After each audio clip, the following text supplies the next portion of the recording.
Au nom du Père, et du Fils et du Saint-Esprit. Amen.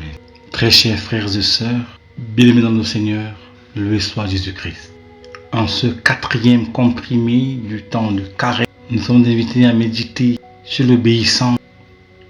Dans le chapitre 5 de Saint Luc, que nous lisons au verset 27 et 29. Jésus voit un publicain nommé Lévi assis à la table des impôts et lui dit: oui, chers frères et sœurs, l'obéissance au nom du bonheur inaugurée par Jésus ne vient pas détruire la vie ordinaire de ceux et celles qui l'accueillent et acceptent de le suivre, acceptent librement de s'engager à la suite de Jésus.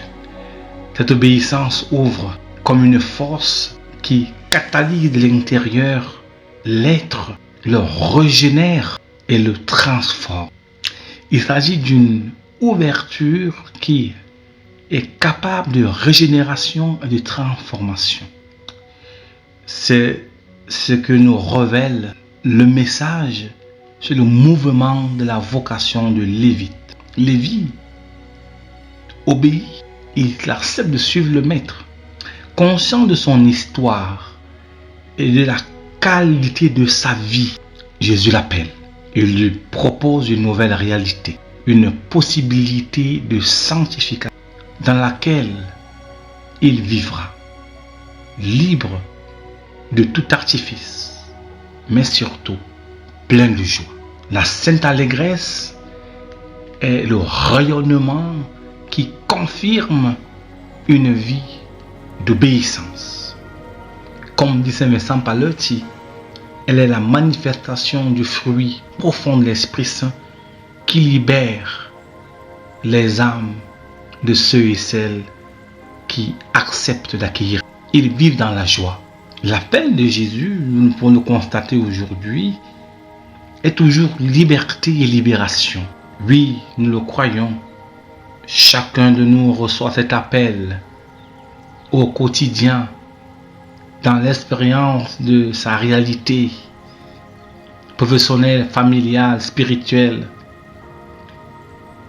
Chacun devra répondre librement à travers un fiat qui, poussé par l'esprit, donne de vivre, étant sur le monde, une réalité au-dessus du monde. Sur le monde, pour dire sur l'esprit du monde, mais au cœur du monde comme une force, sur le monde par une force de dépassement.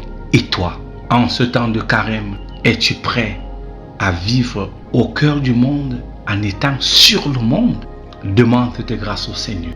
Oui, Père, je te rends grâce de toujours considérer en moi non pas le péché qui m'empêche de l'accueillir, qui m'opprime, mais le pécheur que je suis. Et au fond du pécheur que je suis, tu le connais, le désir est fort, celui de lutter contre toute forme de mal.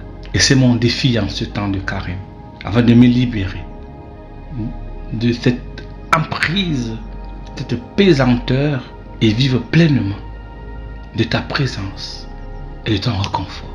À toi qui écoutes cette parole du Seigneur par la voix de ton serviteur, reçois sa bénédiction qui t'accorde un samedi plein de joie mariale, au nom du Père et du Fils et du Saint-Esprit. Amen. Sainte journée.